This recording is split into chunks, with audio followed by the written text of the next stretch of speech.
All right, happy Friday, West Texas. Meteorologist Jeremiah Stewart coming at you this afternoon. It's already warming up quickly this afternoon into the lower to middle 90s. Should top out into the middle to upper 90s with a couple of those showers out towards the Davis Mountains once again for today.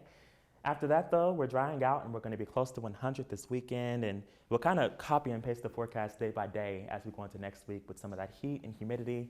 Definitely could see some heat advisories issued, so be sure to take care out in the heat as we go into next week. But before we get there, we are going to be seeing a small chance for some showers, about a 10 to 15% coverage off towards the Marfa and Alpine area. Nothing really to write home about, but could run into some shower activity into some of our higher terrains. After that, though, we're left behind with just some cloud coverage as we go into Saturday morning. And really beyond that, it's looking beautiful, just going to be hot, kind of a gradual warming trend day by day as we go throughout this weekend. Here's Saturday at 5:30, looking at this one computer model. You can see it's got some cloud coverage through the Concho Valley, so it keeps this area a little bit cooler, but still hot nonetheless. Upper 90s, close to 100 along that I-20 corridor from Abilene off towards Wink and Odessa and towards Midland.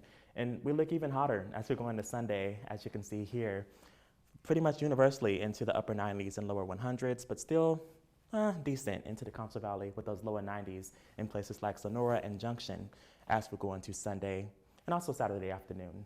After the weekend, though, this high pressure is not going anywhere. It's going to kind of build and expand over Texas. Here's Tuesday at 6 o'clock, and that'll be the focal point for some drier weather as we go down the line. You can see here, Climate Prediction Center already has a good swath of Texas, Oklahoma, Kansas, into Missouri and Arkansas, and that 33% chance of seeing below normal precipitation, which is great news there, as we've had a really wet July throughout Central Texas and West Texas as well.